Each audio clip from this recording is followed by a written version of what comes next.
Olá pessoal, vamos seguir aí para a nossa próxima aula de sistemas frigoríficos, ok? E agora nós vamos falar dos componentes básicos ou necessários para a existência do ciclo propriamente dito, ok? No geral, como nós já vimos em aulas passadas, temos 4 dispositivos necessários para ocorrer o ciclo de compressão a vapor, que é o compressor, o condensador, um dispositivo de expansão e o evaporador. No geral, são esses 4 componentes básicos. Sem a existência deles, a gente não tem como ocorrer a refrigeração por compressão a vapor, ok? Então, o primeiro dos sistemas que nós iremos estudar é o compressor, ok? Então, se a gente olhar aqui, né, nesse sistema, a gente tem vários outros dispositivos, né, além desses 4 básicos, mas esses outros dispositivos são que eu posso chamar de secundários ou periféricos, ok? Então, nosso estudo, nessa aula, a gente vai estudar o compressor. Mas lembrando também que nós temos outros sistemas, além do compressor, condensador, evaporador e dispositivo de expansão, que tem a função de regular o nosso ciclo frigorífico, né, o nosso equipamento para trazer melhorias, um melhor desempenho e uma qualidade, um tempo de uso maior, ok? Então aqui tem algumas partes desse sistema, que é o filtro de sucção, certo? É um sistema de filtragem para retirada de impurezas. Eu tenho tanto esse filtro de sucção aqui, e também um filtro secador logo após o meu condensador, mas nesse caso aqui ele vai fazer essa retenção, ok? Também antes do filtro de sucção eu tenho um acumulador de sucção, então aqui eu tenho meu evaporador. Ao sair meu fluido por aqui, ele pode sair com resquício de líquido saturado. Então esse acumulador de sucção ele faz a separação entre a parte gasosa e a parte líquida, né, do meu fluido, se ele ainda tiver, para evitar que seja aspirado líquido para o meu compressor. Na saída do compressor, eu tenho meu separador de óleo, né, que eu tenho aqui internamente a necessidade de óleo para promover a lubrificação dos componentes internos do meu compressor, ok? E esse separador ele vai fazer essa separação entre o fluido refrigerante e o óleo que é arrastado para fora, ok? Então ele retorna aqui. Ao mesmo tempo eu tenho pressostático de alta e baixa, que na verdade verifica uma variação de pressão entre a pressão de condensação ou a pressão na saída do condensador, pressão na saída do compressor e a pressão na entrada do compressor. Feito, se ocorrer uma variação drástica dessa pressão, meu sistema desliga. E da mesma forma também eu só posso ter um pressostato de baixa ou um pressostato de alta, que tem a função também, né, de passado determinada pressão, meu sistema desliga por segurança, ok? Então, saindo aqui do separador de óleo, meu fluido refrigerante é encaminhado para o meu condensador, ok? Esse condensador, como nós vimos, a função dele é resfriar nosso fluido de vapor superaquecido até líquido saturado, líquido subresfriado, perfeito? Aqui então tem um motor e um controle do ventilador do motor, que pode ser variável ou pode ser também por faixas de velocidades. O líquido que sai aqui, eu tenho um reservatório de líquido, né? O líquido em excesso, ou pelo menos o fluido em excesso na forma líquida, vai ser guardado nesse reservatório quando ocorre necessidade, e quando existir também a necessidade de inserir mais fluido para a linha, né? Naquela circulação em regime permanente, ele vai sair desse reservatório, perfeito? Então aqui daí eu tenho válvulas de serviço, o filtro secador que tem duas funções, a primeira é servir como filtro propriamente dito e a segunda é como secador, né? Ele vai pegar e reter umidade, vapor d'água presente ou líquida junto com o fluido refrigerante, né? Para que esse líquido não fique circulando pelo sistema, principalmente pelo evaporador onde pode ocorrer o seu congelamento. Aqui eu tenho mais válvulas solenoides, né, para regular a passagem de fluido. Eu tenho aqui um visor de líquido, que ele tem duas funções. A primeira é verificar se está vindo somente líquido, se não está ocorrendo mudança de fase ao longo da passagem da linha, né? Ou se o condensador está trabalhando corretamente. E a segunda também função desse visor de líquido é verificar a questão de se o filtro secador está funcionando adequadamente. Que se o filtro secador não está mais retendo a umidade que porventura possa entrar na linha, eu tenho tabelas aqui, né, que me indica cores, e conforme a mudança dessa cor eu sei a umidade que está dentro do meu sistema. Então eu consigo visualizar que o meu filtro secador não está funcionando adequadamente, ou em outras palavras, existe umidade em excesso dentro da minha linha, né? Posteriormente eu tenho minha válvula de expansão. Nesse caso aqui ela tem uma regulagem na saída do evaporador, então uma válvula de expansão termostática, perfeito? Eu acredito que essa daqui é por regulagem interna. E posteriormente aqui eu tenho também meu evaporador. Opa, deixa eu pegar e voltar aqui. Meu evaporador, tá bom? E dentro do evaporador também eu tenho aqui, né, um termostato para indicar, né, a necessidade de se aumenta a velocidade da linha, se não aumenta, né, como que está a temperatura dentro da câmara. Embora essa seja a função da válvula de expansão termostática, ok? Existem diversos outros equipamentos que, na verdade, sua função é melhorar o desempenho e prolongar a vida útil do nosso sistema. Então, para falar de compressores, boa parte do material nós retiramos lá do livro Refrigeração Industrial do Stokes Jabardo, se eu não estiver enganado, né? Capítulo 4 e 5. Também do livro do Stoker, né? Refrigeração em Ar-Condicionado, do capítulo 11. Tem referências aqui do livro do Silva, o Josué, e também o Silva aqui, Refrigeração Comercial e Climatização Industrial. Okay? E notas de aula do professor Antônio Moreira e do professor também Rudimar Matos, que cedeu boa parte aqui das figuras utilizadas. Ok? Como que vai ser nossa divisão do assunto? Então aqui eu só vou fazer a introdução e classificação dos componentes, vou falar um pouquinho de generalidades do sistema. Na próxima aula, depois a gente vai falar um pouquinho como que a gente vai avaliar os compressores, falar um pouquinho mais dessa eficiência volumétrica em compressores alternativos, ok? Então, pessoal, a grosso modo, o compressor é o coração do sistema frigorífico. Se a gente pudesse fazer uma similaridade, o compressor é a bomba d'água do nosso sistema hidráulico, ok? O que vai acontecer? A gente vai ter quedas de pressões em diversos componentes do nosso sistema, né, ao longo da linha, ao longo do condensador, ao longo do evaporador e desses outros dispositivos secundários. Mas a maior queda de pressão a gente faz na válvula de expansão, ok? Para continuar o sistema funcionar, a gente tem que aumentar a pressão novamente e isso daí ocorre no compressor. Então ele, como posso falar, é o coração do sistema. Como o nosso índice de eficiência, ou coeficiente de desempenho, depende do trabalho do compressor, e a gente já viu lá que o máximo que a gente pode chegar no COP do ciclo ideal, não é o de Carnot, do ciclo ideal. O que vai acontecer? O nosso trabalho sempre vai ser excedente a esse trabalho, perfeito? Então, para sair de uma pressão para ir para outra, eu tenho o mínimo trabalho possível, né? Que a gente poderia avaliar de forma isentrópica. Só que vai existir reversibilidades. E o próprio compressor vai trazer isso junto com ele, né? Seja por perdas e ineficiências ali do motor elétrico, de atrito do sistema. Okay? Então, avaliar o compressor, né, é o melhor ponto para se aumentar essa eficiência, né, termodinâmica do nosso sistema. Okay? E os nossos compressores, daí também não vão confundir, embora também seja a nomenclatura muitas vezes similares. Compressores que trabalham com fluido ar e compressores de refrigeração que trabalham com fluidos refrigerantes. Compressor de ar normalmente a gente utiliza na indústria pneumática, tá bom? Compressores de frigoríficos a gente trabalha na indústria de refrigeração industrial. Embora os sistemas sejam similares por trabalhar com gases, no caso o ar e no outro caso os fluidos refrigerantes.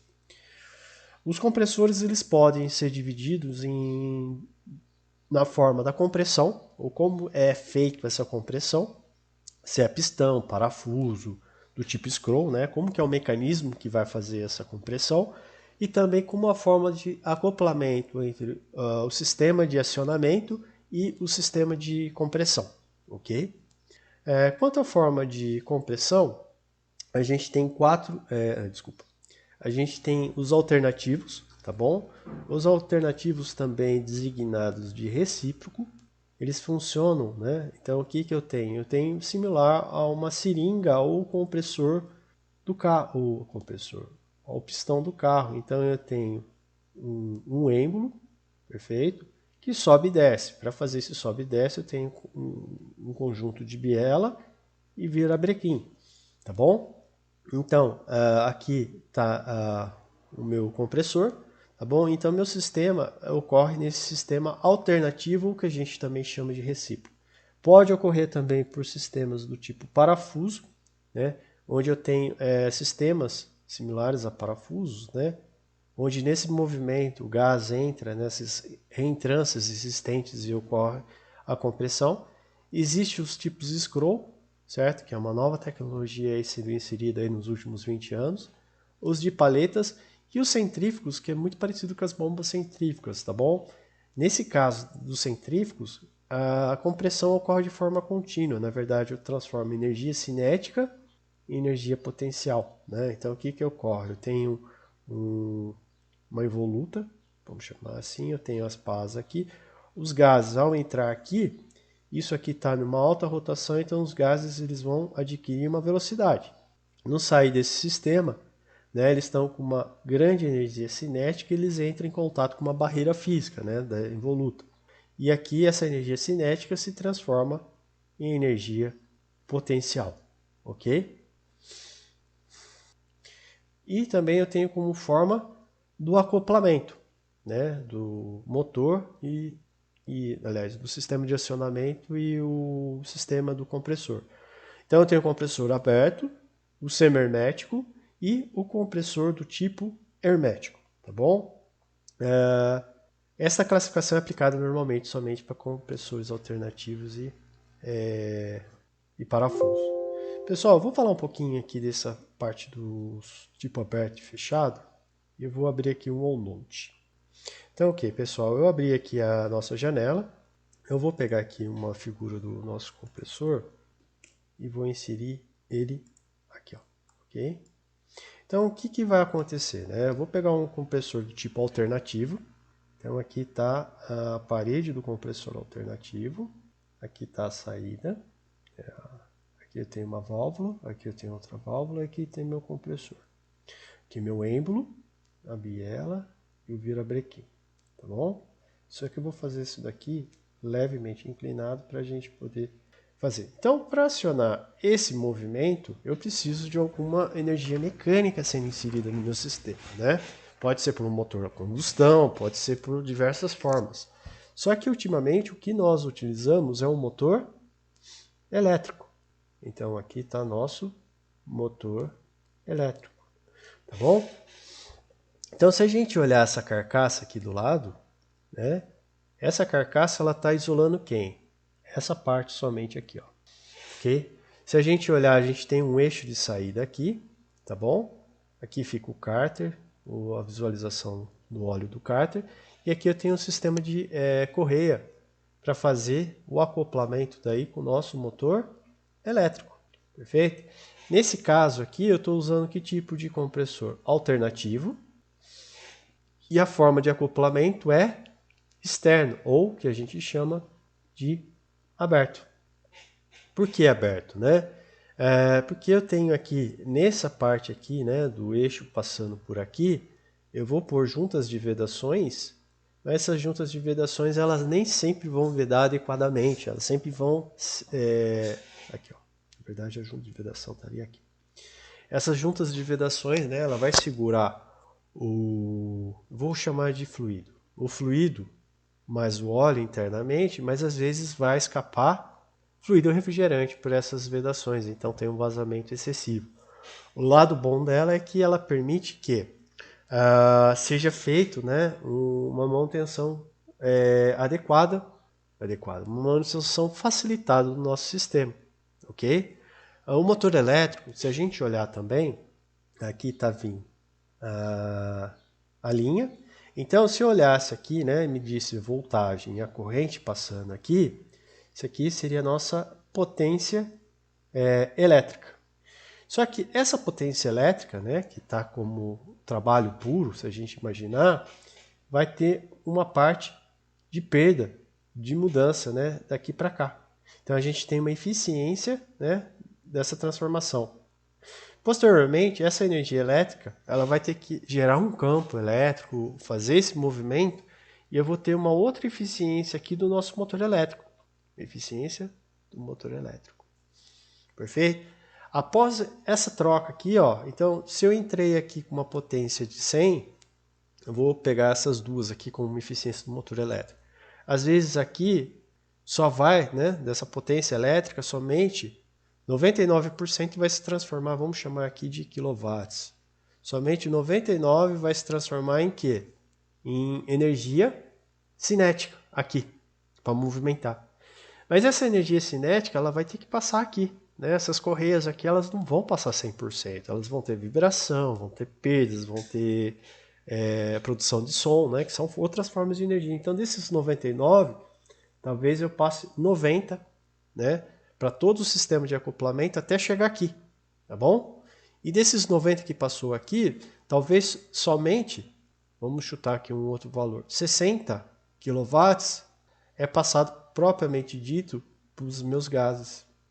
Então, ó, de 100 que entrou, somente 60 propriamente produziu o trabalho. Então eu vou ter aqui uma eficiência de compressão, uma eficiência de transmissão mecânica, e uma eficiência do motor elétrico, tá bom?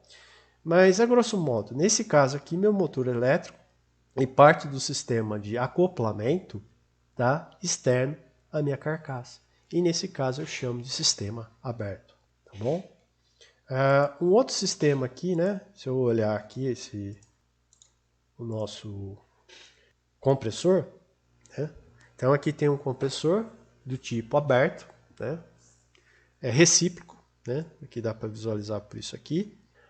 Eu tenho outras unidades. Aqui seria nosso reservatório de líquido, aqui seria nosso condensador e aqui seria os nossos ventiladores do nosso condensador.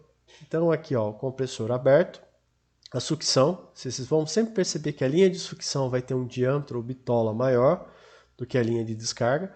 Nessa caso aqui, né, a saída do compressor a gente chama a linha do gás quente. E essa linha de entrada aqui, né, total, né, a linha de líquido, linha de líquido, não, linha de conexão com o evaporador a gente chama linha de gás frio, ok? Aqui a gente tem o condensador que é refrigerado com ar atmosférico, né, ou com ar. Aqui a gente tem a garrafa de líquido, que é o reservatório de líquido. E aqui o suporte do nosso motor elétrico. Perfeito? Para evitar essa questão do motor elétrico, essa fuga de fluido refrigerante, né, possa ocorrer, o que ocorre em muitos casos é que nosso motor elétrico é inserido dentro da carcaça. Então, se nós voltarmos aqui para o meu sistema, o compressor hermético, simplesmente eu coloquei todo mundo dentro de uma carcaça e eu fiz o quê? Lacrei ela, tá bom? Então eu só vou ver a entrada da parte eletrônica, da entrada elétrica, né? A parte de entrada que vem do evaporador e a parte que sai. E eu fecho, né, esse acoplamento. Então fica tudo dentro do nosso sistema. Então vocês estão vendo... Não, vamos passar para frente. Então o que vai acontecer, né? O motor elétrico, o motor alternativo do tipo hermético, eu inseri todo mundo dentro da carcaça.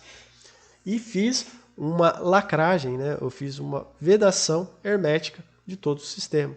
Então aqui às vezes eu tenho a entrada do sistema, né? da parte de energia, uma entrada ou uma saída, né? Do nosso fluido refrigerante. Perfeito? Ó, aqui estão as entradas. Essa aqui seria de serviço e aqui estaria a entrada da nossa parte eletrônica. Todo esse sistema aqui é nosso motor elétrico. Esse sistema aqui é a parte do acoplamento. E aqui internamente, somente isso aqui é a nossa parte do compressor. tá bom? Pelo menos a parte onde ocorre a compressão do nosso sistema. Nesse caso aqui é o alternativo. Aqui eu tenho um compressor de geladeira, ok? Isso aqui é da marca Embraco, trabalha com uma frequência de 60 Hz e com fluido R134A. Aqui eu já tenho uma unidade condensadora que é muito similar ao compressor aberto, onde eu tenho meu compressor alternativo hermético, perfeito? Aqui eu tenho meu reservatório de líquido e aqui eu tenho meu condensador a ar e aqui tem o ventilador do condensador a ar, ok? Pessoal, e pode ocorrer, ó, aqui, ó, conjunto aqui do êmbolo, né, pistão, né, na verdade, a biela, o virabrequim, tá bom? E eu tenho daí um caso intermediário, que são os ser herméticos.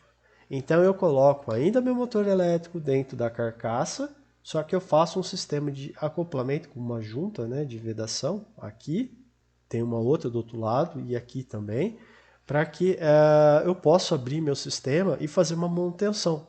No caso aqui dos compressores do tipo hermético, se ocorrer uma falha do sistema, uma quebra do motor, alguma falha do sistema que porventura quebra ou desgaste, compensa muito mais trocar o compressor por completo do que somente aquele equipamento ou aquela parte que quebrou, tá bom?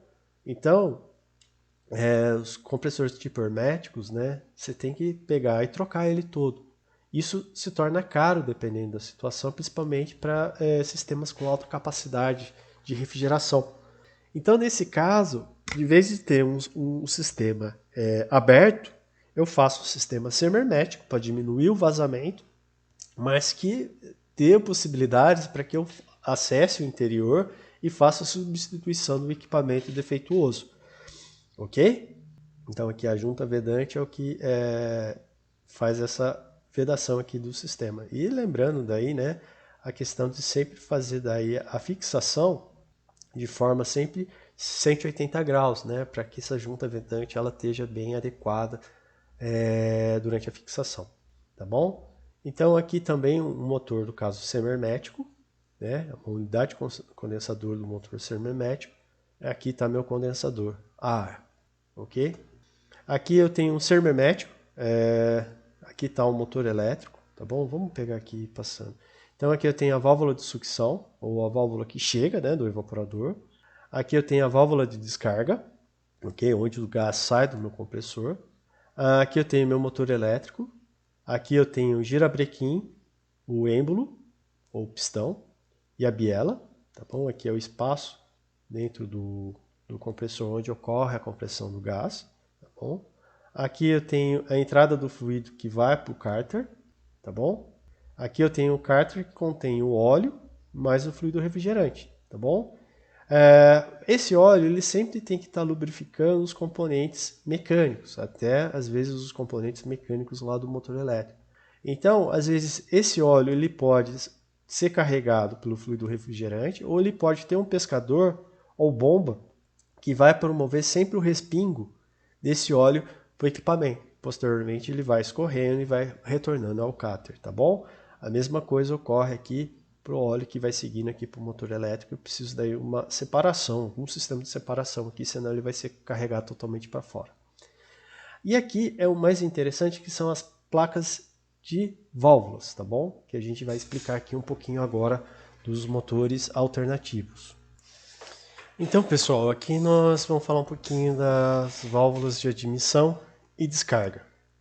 Diferente dos motores de compressão, os motores a gasolina, a abertura desses tipos de motores a combustão, eles se dão, né, em momentos exatos de uma abertura eles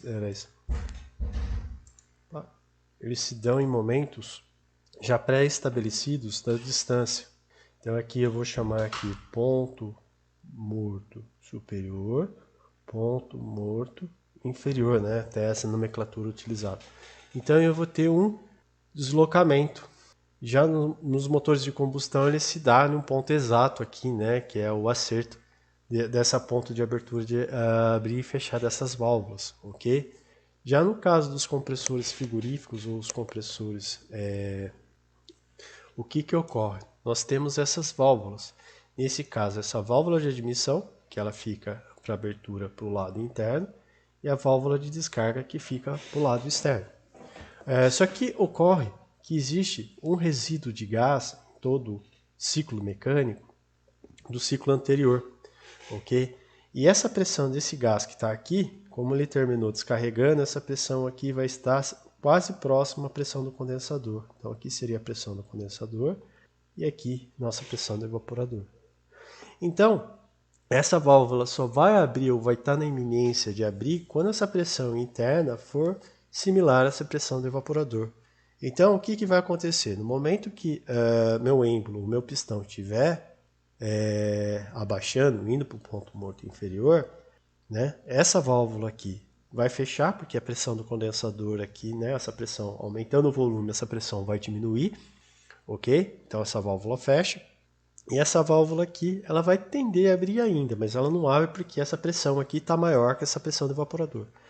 Então esse pistão ele tem que abaixar aqui até um certo ponto, onde essa pressão agora, nessa nova condição aqui, né, esteja levemente ou igual à pressão do evaporador. Chegando nessa pressão, né, se a gente olhar, esse percurso aqui simplesmente foi um percurso feito sem aspiração.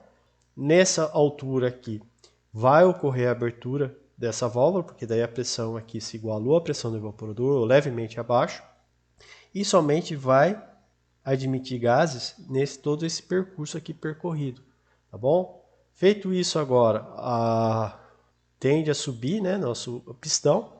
No subir, a pressão que eu tenho aqui vai ser do evaporador, tá bom? Então essa válvula fecha agora e essa aqui vai abrir? Não. Eu tenho que comprimir até um ponto aqui, subir até um ponto, onde a pressão que estará aqui dentro, ela vai ser levemente superior à pressão do condensador. Quando está aqui, daí ela permite abrir, tá bom? Se a gente olhar aqui, estaria nosso sistema, né? Biela-Oliveira-Brequim. Só deixa eu olhar. E nesse sistema aqui é onde estaria a nossa compressão propriamente dita. Então toda essa parte aqui do sistema, o nosso sistema de compressão, que a gente vê aqui do lado esquerdo, perfeito? E todo esse outro componente aqui seria nosso motor elétrico, ok? Se a gente olhar agora, então, as paletas, né? Então a gente vê aqui que a gente tem um orifício aqui, um orifício aqui e um orifício aqui, tá bom? E se a gente olhar do outro lado, nós temos esse outro orifício, esse outro orifício. Então essa aqui seria a paleta, né, de descarga, tá bom? Que a gente está vendo as aberturas dela por aqui. E essa paleta de sucção, a gente estaria vendo aqui, que estaria nessa outra parte aqui, tá bom? No caso dos compressores parafusos, né? Agora a gente está vendo formas de compressão, então a gente viu inicialmente a alternativa. O parafuso ele vai ocorrer nos espaçamentos existentes que vão diminuindo conforme a rotação desses dois parafusos, tá bom? Nesse caso aqui tem um parafuso macho, um parafuso fêmea. Um desses parafusos aqui vai estar acoplado ao motor elétrico, perfeito? E esse espaçamento existente é onde vai ocorrer a compressão, perfeito? Então aqui eu tenho a parte de descarga, a parte de sucção. Aqui eu tenho uma válvula de serviço da descarga, aqui o parafuso de compressão, ok? E o atuador de controle de capacidade. O que pode ocorrer? Esse sistema pode avançar ou recuar, né? Existe uma abertura em um ponto aqui, que o sistema abre ou fecha, a gente vai explicar mais para frente, em que ele permite modificar as razões de pressão. E, em outras palavras também, modificar as vazões máxicas de atuação, né? Variar a carga térmica de resfriamento. Okay? Então aqui a gente está vendo um parafuso, nesse caso aqui, né? Esse aqui seria o nosso macho, se eu não estiver enganado. Não. Aqui, ó. Aqui é a questão da entrada, que seria o nosso macho, e aqui seria a nossa fêmea, tá bom? Pessoal, eu vou só tirar o som aqui, perfeito? Para a gente poder visualizar. Acho que por aqui. Rotary screw compressors are also positive displacement machines. These compressors employ... Será que eu tenho o vídeo? Aqui, eu vou fechar ele aqui, mais fácil. Então, se vocês estão olhando aqui, ó, o compressor macho embaixo, o fêmea em cima, o gás entra, né? No ele entrar, ele vai passando nessas reentrâncias e esse volume vai diminuindo. Diminuindo esse volume, a pressão vai aumentar. Aqui é só comentários de pressões, né? Aqui é compressor pneumático, ok? Para a gente visualizar. Aqui eu vou também fechar, né, o vídeo, né, que senão dá as complicações. E aqui vai mostrar uma abertura de um compressor semihermético, né, a retirada dos componentes. Ali está o compressor macho e o compressor fêmea à direita, tá bom? Ao fundo a gente vê o motor elétrico.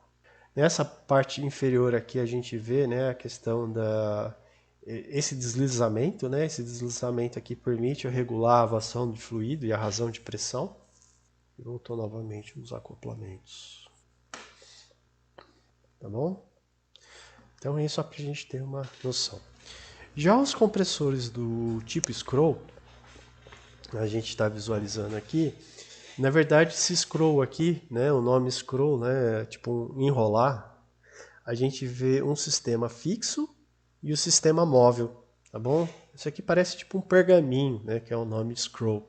Então, o que a gente percebe? Esse sistema aqui, né, na hora que o gás entra aqui, ele vai percorrendo essa parte, só que conforme ele vai avançando, o volume vai diminuindo, né? E isso vai ocasionando o aumento de pressão. Então eu tenho aqui a entrada do gás, né? A linha de sucção, ele vai passar por esse sistema aqui e vai ser depois jogado para a linha de descarga ou de alta pressão. Então esse movimento desses dois sistemas scroll defasados, né, vai criar esse aumento de pressão. Essa tecnologia aí, até uns 20, 30 anos atrás, ela era, né, o pessoal não, o bom dela, né, que não tem aqueles componentes do compressor alternativo de eficiência volumétrica, tá bom? E a questão era só conseguir precisão para fazer esses acoplamentos e materiais suficientes para aguentar esse tipo de trabalho. Né? Então, há 20, 30 anos atrás, o pessoal tinha idealizado eles e hoje é um tipo de compressor muito utilizado. Até vejo as substituições de muitos compressores que eram do tipo alternativo por compressor scroll devido à melhoria de eficiência, ok? Principalmente por causa daquele espaço volumétrico que a gente perde, né? Porque sempre sobra um gás residual da compressão anterior e isso vai fazer que as válvulas, né, de admissão elas se abram em momentos muito posterior que vai diminuir a eficiência, né, de aspiração que ocorre no compressor. Para contornar isso eu tenho que aumentar a rotação. Então aqui, né, a gente vê a parte superior da tampa, que está aqui. Aqui a gente vê a parte inferior, né, da carcaça. Aqui a gente vê o motor elétrico. E aqui a gente vê o sistema que está acoplado aqui, que vai fazer a movimentação desse sistema aqui, ok? Posteriormente, esse gás é descarregado para cá e conforme a pressão vai chegando, né? Que aqui tem um maior volume aqui, mas conforme depois a pressão final aqui vai aumentando, ele vai permitindo depois a descarga dos gases a alta compressão.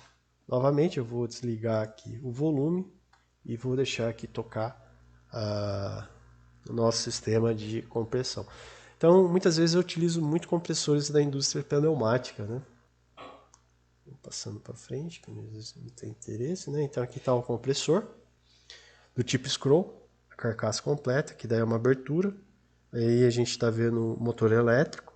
A gente daí está vendo o sistema dos dois scroll na parte superior, certo? E o volume na parte da descarga.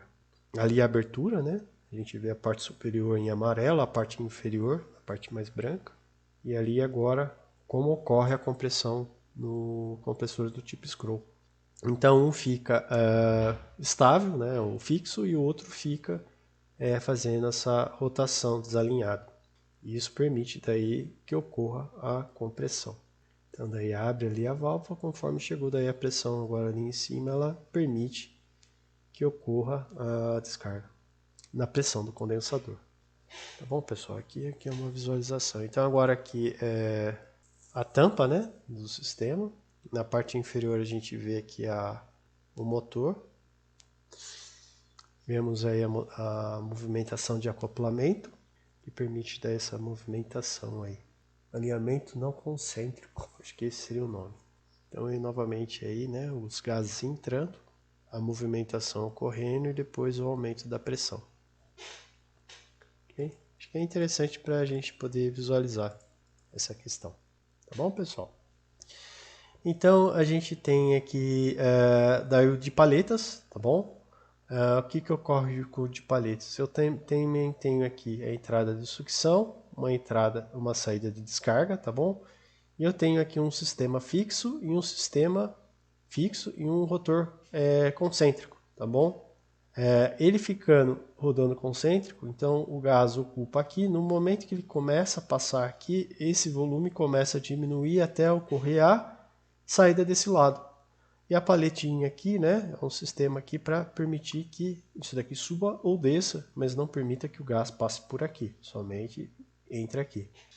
Então aqui eu tenho a entrada do orifício de sucção, aqui o eixo, né, que tá, o rolo, que vai ficar fazendo esse movimento, e essa saída aqui. Esses tipos de sistema aqui, ó, a paletinha aqui de inserção. Nesse sistema eu posso ter daí de múltiplas paletas, tá bom?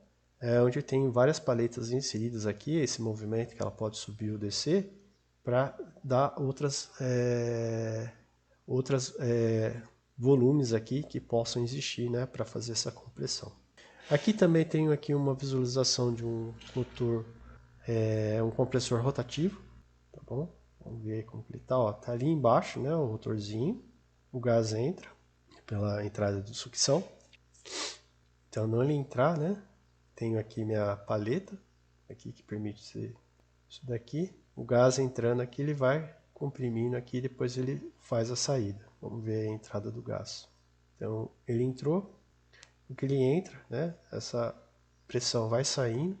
Bom, então se a gente olhar aqui, né, já abre aqui, não, sobra um espaço aqui, mas conforme isso aqui está rodando, vai diminuindo o volume até que chega-se a pressão do condensador e a válvula abre. E aqui para a gente ter essa noção do sistema de rotação, ou de paletas, como o pessoal chama. E nesse caso aí eu acho que temos, né, duas válvulas, duas sisteminhas para fazer a compressão. Ou do caso centrífugo, pessoal, compressores do tipo centrífugo, simplesmente eu aproveito, deixa eu ver aqui se eu tenho um desenho, aqui é melhor. Então, o que vai acontecer, né? Eu tenho aqui meu gás vindo do evaporador, perfeito? Ele pega aqui, ele passa pelo impelidor e conforme ele vai passando pelo impelidor, a velocidade dele vai aumentando, porque isso daqui está uma alta rotação. Ao chegar aqui nas bordas, a velocidade do gás está alta, só que ele vai entrar em contato com a voluta. Entrando em contato com a voluta, essa energia cinética tem que diminuir e se transforma em energia potencial. Normalmente os compressores centrífugos, né, eles têm mais de um estágio, né, de compressão, não é adequado fazer em um único estágio, tá bom? Aqui a gente viu o motor, então eu entro aqui, né, então tá vindo aqui do evaporador. Isso aqui é um sistema de resfriamento, né, um chiller de água. Então aqui a água fria e aqui a água que vai para a torre de resfriamento. Então aqui seria nosso condensador e na parte inferior o evaporador. Mas aqui está nosso gás refrigerante, ele passa aqui, ele entrou, ganhou uma energia, né? Então ele aumenta a pressão daqui aqui, depois aumenta uma outra pressão aqui e depois ele vai para o nosso compressor, tá bom? Tanto que se vocês verem aqui tem um economizador, né? Como houve uma expansão daqui e aqui, de vez de ter que expandir tudo aqui, eu expando daqui e aqui, pego somente o líquido para ir para cá, enquanto que o gás que estava aqui nesse estágio intermediário eu levo para o meu compressor. Acho que era isso aí. Vamos ver aqui um compressorzinho centrífugo. Ok. Lembrando, let's examine the centrifugal compressor, which uses non-positive displacement vapor compression. Para não atrapalhar depois aqui no YouTube. Então vamos pegar aqui, ó. Então aqui a parte, né? O impelador, o difusor e a voluta. E aqui o sistema completo, onde fica o evaporador e condensador no único sistema. Pena que aqui não dá para colocar em velocidades maiores. Então, nessa próxima visualização a gente vê o impelidor, né? Que ele adquire uma alta velocidade, né? Uma alta rotação. Então entra pelo centro e no sair pelas bordas, né? A velocidade está grande, ou a velocidade está bem maior. Então ali mostrando baixa velocidade, alta velocidade e entrar em contato com a voluta, né? Essa energia cinética se transforma em energia potencial. Então vai fazer um comentário, né? Os centrífugos são os que têm melhor eficiência, só que são sistemas mais complexos. Ele vai pôr ali o difusor para promover mudança de direção ali também. E a voluta depois que faz daí a direção final para aumentando, diminui a energia cinética, mas aumenta a energia potencial. Estão escutando outra aula da sala ao lado, né? Perfeito, pessoal. E às vezes tem essas aberturas, guias aqui, né? Que podem regular a velocidade, ok? Então, isso é interessante nessa... Ela dá uma perda de carga aqui, então reduz a velocidade de entrada. Tá bom, pessoal? Então esse aí foi nosso tipo de compressor. Então se a gente olhar, né? Voltar lá atrás, ver todos os slides. Então a gente conseguiu definir, né, nesse assunto, introdução e classificação, as formas de compressão, alternativo, parafuso, scroll, paletas e centrífugos, e as formas de acoplamento, que são os abertos, semi-herméticos e os herméticos, ok? Então aqui agora eu vou falar algumas generalidades agora para vocês, a questão do compressor. A primeira, a entrada do fluido refrigerante saindo do evaporador até o compressor, ele está a uma baixa pressão e uma baixa temperatura. A questão é essa temperatura abaixo, que pode, né, tem que ter um bom isolamento. Aqui, se vocês veem aqui o isolamento aqui, né, da chegada até o compressor, essa questão do congelamento que ocorre, né, porque congelamento. O ar tem vapor d'água e esse vapor d'água ele pode se liquefazer e pode se tornar gelo. Né? Então eu tenho que ter uma boa vedação até para não perder temperatura, aliás, perder energia, ganhar energia, ok? Então essa questão aqui ter um bom isolamento do evaporador até o compressor, ok? Então esse sistema vindo da câmara até o compressor precisa de um bom isolamento, ok? O que nós falamos lá atrás, né, o filtro secador, para retirar a umidade agora dentro da linha, perfeito? E o visor de líquido, que daí tem a função de verificar, né, se está somente líquido indo para o evaporador e qual, vamos chamar assim, a concentração de umidade dentro do sistema. A gente também comentou o separador de óleo, né? O separador de óleo é um item essencial em muitos casos, por quê? Se eu começo a retirar óleo lá do cárter e não fica dentro do compressor, ele começa a se esparramar para toda a linha, temos a dificuldade que eu vou ter que fazer a troca de óleo constante ou vou ter até a falta de lubrificação dos componentes do compressor, né, por falta de óleo, e isso vai danificar meu sistema. Okay? Então o separador de óleo, o que ele faz simplesmente é pegar o gás da descarga, perfeito? E permitir que o fluido refrigerante no estado de gás superaquecido se separe do óleo líquido, ok? E depois promova esse retorno do óleo para o cárter, tá bom? Bem, pessoal, aqui a gente tem uma discussão dos sistemas de controle de capacidade, tá bom? Vamos explicar aqui um pouquinho os sistemas de controle de capacidade. O sistema mais simples utilizado é o on-off, ou tudo ou nada. Simplesmente, chegada uma temperatura dentro do evaporador, né, ou dentro da câmara, o sistema desliga. Posteriormente, o meu sistema liga novamente. O que vai acontecer? Né? O compressor sempre vai trabalhar em plena carga ou ele está parado. Ok? Então, o sistema fica ligando, desligando, ligando, desligando. O correto é fazer um dimensionamento em que a carga térmica ela se mantenha constante, né? Para que o sistema não fique ligando e desligando, porque é similar a um carro, um automóvel. Se a gente andar com um carro na rodovia ou dentro da cidade em condições adequadas, na cidade a gente tem que ficar toda hora parando o nosso sistema. Posteriormente a gente tem que acelerar o carro, um gasto de combustível maior, para vencer aquela inércia para a gente ganhar energia cinética. Então, nesse caso, esse parar, ligar, parar, ligar, parar e ligar não é adequado. Né? A gente até percebe que daí, no caso do carro, a gente tem um consumo muitas vezes maior dentro da cidade, mesmo andando a mesma quilometragem que se fosse na estrada. Por quê? essa parada e ligar, ter que vencer essa inércia de massa do sistema. Então, esse on-off não é interessante, tá bom? Então, um outro sistema para fazer daí, então, esse controle é o de, né, o que acontecia antigamente? Os motores elétricos, no geral, no máximo, tinha 3 ajustes de velocidades, ok? Mas vamos imaginar que seja só um ajuste de velocidade, ele só trabalha com uma rotação, por isso que plena carga. Já os de controles de velocidades, o que eu posso fazer com o meu sistema?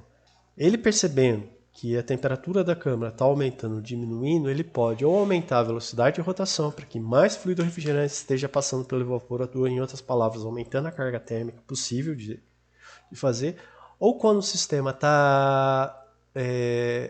a temperatura está caindo muito, né, dentro da câmara frigorífica, ele percebe isso e ele faz uma regulagem de que forma? Ele reduz a rotação do motor elétrico, tá bom? Ele reduzindo esse controle da rotação elétrica, menos fluido indo para a linha, um consumo até menor do compressor. Então ele nunca vai desligar, simplesmente ele vai estar trabalhando no sistema mais folgado, né, se eu posso chamar assim. Só que o controle de várias velocidades a gente também conhece como sistema inverter, tá bom? Tanto que esse sistema é mais econômico do sistema tudo ou nada, por causa dessa questão de ele não vai desligar o sistema, simplesmente ele abaixa a velocidade, ainda mantém uma certa inércia, tá bom? Mas ele não desliga seu sistema, você não precisa dar a partida. Então, se a gente olhasse um motor tudo ou nada, o que a gente perceberia? A gente teria uma temperatura limite dentro da câmara, temperatura máxima, a gente teria uma temperatura mínima, e o sistema funciona da seguinte forma, né? E aqui seria a temperatura, vamos dizer que eu falaria da câmara ou do evaporador. Então, vamos dizer, né, que eu estou precisando, o sistema está desligado, o sistema está aqui, né? Temperatura ele parou, está parado. Então o sistema está desligado. Se o sistema está desligado, a temperatura dentro da câmara começa a subir, porque chegou aqui, ele deu a partida no meu sistema, perfeito? Dada a partida, teve que regular. Então daqui que vai acontecer? O sistema continua funcionando e vai reduzir a temperatura dentro da câmara. Chegou aqui agora nessa temperatura mínima, o sistema desliga, perfeito? O sistema desligou, passado um tempinho, vem para cá, daí começa a subir. Né? O sistema está desligado. O que vai acontecer? Ele vai estar desligado. Agora ele liga novamente, deu outra partida. Já o sistema de controle de velocidades, o que ocorre? O sistema está funcionando. Só que conforme daí, aqui depende do sistema de controle, tá bom? Mas no geral vamos falar aqui. A temperatura começou a subir. O que ele faz? Ele liga, ele aumenta a velocidade. A temperatura começou a cair, ele reduz a velocidade. Ele consegue manter mais estável, em tese, a velocidade, a temperatura, e o sistema sempre está funcionando, só que a rotação aumenta ou diminui. Simplesmente ele não para o nosso sistema. Tá bom? Então esse é o nosso controle de velocidade. Antigamente, né, como não existia muitos sistemas de, né, essa parte aí de eletrônica adequada, então o que o pessoal fazia era controle por descarga dos cilindros, né? Então, largamente empregado em compressores semiherméticos através de válvulas solenoides atuando nas válvulas de admissão do compressor que ficarão constantemente abertas. Então, o que acontecia antigamente, né? Como eu não tinha como variar a velocidade do compressor, mas eu não queria que parasse, eu poderia usar um sistema similar ao que está aqui, tá bom? Então, vamos verificar aqui. Esse daqui, né, o sistema, como que ele está funcionando. Eu tenho aqui uma válvula solenoide, perfeito? E ele está em plena carga. Então aqui está vindo o gás de sucção, né? Então aqui tem a minha pressão do evaporador e aqui minha pressão do condensador. Então está vindo aqui, né? Então ele vem para cá, passou por aqui, né? Vai abrir a válvula, né? Abriu a válvula, entrou, comprimiu, saiu e vem para cá, tá bom? Só que aqui também eu estou inundado com o quê? Com o fluido que está a pressão do condensador. Tá bom? Então ele está funcionando dessa forma. Mas vamos dizer que por algum motivo a temperatura caiu demais dentro da minha câmera. Eu não vou ligar o sistema on-off, eu simplesmente Ele vai ligar uma válvula solenoide, né? O que essa válvula solenoide ela vai fazer? Ela vai recuar. Ela recuando aqui, deixa eu ver agora como está o sistema. Perfeito?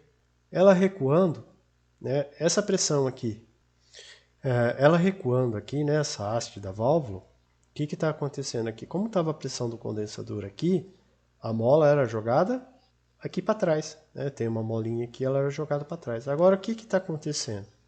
Como eu peguei e tirei a solenoide, né? O que vai acontecer? O meu fluido vai chegar aqui, né? Coletor de sucção, perfeito? E ele vai inundar essa parte aqui, ó. Ele vai chegar aqui e ele vai começar a inundar essa parte aqui do meu sistema, tá bom? Ele inundando essa parte agora do meu sistema, e aqui possivelmente deve ter um sistema de travamento, essa pressão aqui dentro vai ficar com a pressão do evaporador. Como essa pressão é menor do que do condensador, o que vai acontecer com a mola? Ela vai avançar. Então, o meu fluido, né, que está vindo da sucção, ele está preenchido aqui. E meu sistema aqui, ele vai ficar rodando no vazio, tá bom? Ah, mas vai dar muito trabalho? Não, porque ele está succionando um gás que está a pressão já final e jogando para fora. Vai ter gasto energético? Vai. Mas ele fica atuando, subindo e descendo aqui, quase como se fosse em vazio. Então, meu motor elétrico ainda está ligado, só que eu parei de passar fluido para a linha. Posteriormente, né, dado, né, que a temperatura começou a subir, o que vai acontecer? A válvula solenoide é ativada ou desativada. Ela sendo desativada, o que ela vai fazer? Ela vai travar aqui essa entrada, tá bom? E aqui ela vai permitir agora que, né, entre a pressão do condensador. Entrando a pressão do condensador, o que vai acontecer com essa mola? Ela vai retornar para trás. Aqui ela até faz a vedação aqui. Ela vai ir para trás e vai permitir agora que o sistema continue avançando, né? A pressão do evaporador vai até a câmara, vai até o cilindro, ok? Então essa forma de controle de descarga dos cilindros era uma forma, né, de evitar que eu desligasse o motor elétrico, mantivesse ainda a inércia, ok? Mas reduzisse o consumo de energia elétrica, né, para não dar parada. Esse pico aí dá necessita muito do motor elétrico, ok? O de controle de velocidades nós falamos, e agora eu também tenho as controle de válvulas de deslizamento. Isso aqui é dos compressores parafusos. Então o que está tendo aqui, né? Eu tenho uma válvula de gaveta aqui, que aqui eu posso ter um pistão, também acionado por solenoide, que ele pode avançar ou recuar. Se ele estiver totalmente avançado, isso aqui está totalmente fechado. Então, na hora que entrou o gás, ele começa a ser comprimido daqui até aqui, ok? Se acontecer dessa válvula de deslizamento, né, ela for ativada, vamos supor, então agora ela pode ser ativada, aí tem os pontos aqui de ativação. Então, a sucção, de vez de começar aqui, né, o gás entra aqui, mas ele já sai aqui, né? Não que sai, né? Ele entra aqui, mas essa pressão está igual. Então, a compressão, na verdade, ocorre dessa parte até dessa parte. Quanto mais para trás, mais ainda vai ocorrer isso aqui. Então, daí ocorre uma menor razão de pressão. Ou, em outras palavras, uma menor vazão mássica. Tá bom? É o que ocorre. Eu acho que fica muito mais fácil. Não tem aqui deslizamento, mas tinha lá no outro vídeo. E uma outra forma que o pessoal também utilizava era utilizar a derivação de gás quente. Como assim? O meu compressor estava funcionando, só que a carga no evaporador estava caindo. Essa carga do evaporador caindo significa daí que, né, que a temperatura dentro da câmara está caindo mais ainda. Então o que eu fazia? Eu pego o gás que está lá na saída do compressor e jogo na linha do evaporador. Nossa, professor, pode isso? Pode. Antigamente, por quê, né? Por causa do sistema para não ligar e desligar o compressor, né? Essa partida consome muita energia elétrica, muita energia elétrica, tá bom? Esse sistema de controle por derivação gás quente, ele pode ser utilizado também para fazer a limpeza no evaporador da seguinte forma: o evaporador tem umidade dentro da câmara frigorífica, vai começar a formar gelo aqui nas serpentinas do evaporador, então eu desligo o ventilador e faço uma derivação de gás quente para fazer esses degelo. Vocês conhecem o degelo aí como frost free, tá bom? Então precisa abrir lá o seu sistema. Então, pessoal, eu vou parar a aula aqui, tem 1h10, e tô pensando aqui como que eu posso fazer que vocês tenham lido o material sem deixar também muito pesado para vocês. Então eu vou pensar aqui o que eu posso fazer como uma atividade didática para isso aqui, que eu tinha feito nos outros semestres, era o pessoal apresentar. Mas eu acho que ia ficar muito pesado para vocês. Então estou imaginando talvez fazer um questionário, alguma coisa que vocês possam responder online, e a partir disso daí é como se fossem os estudos. Tá bom? Do mais, eu agradeço muito a presença de todos. Vamos fazer essa aula aqui mais leve, que eu acho que vocês estão um pouco cansados também, meio do semestre aí, né? Esse período em. E tendo necessidades, qualquer coisa, vocês entrem em contato. Na próxima aula daí eu vou falar um pouquinho dessa avaliação catálogo, né, de compressores alternativos. E vou ainda entrar em generalidades, né? A gente faz aqui esse exercício aqui. Perfeito? E daí a gente começa a olhar o catálogo e entender melhor o catálogo, por que certas coisas ocorrem de tal forma. A partir dessa pergunta aqui, a gente faz a definição do espaço morto.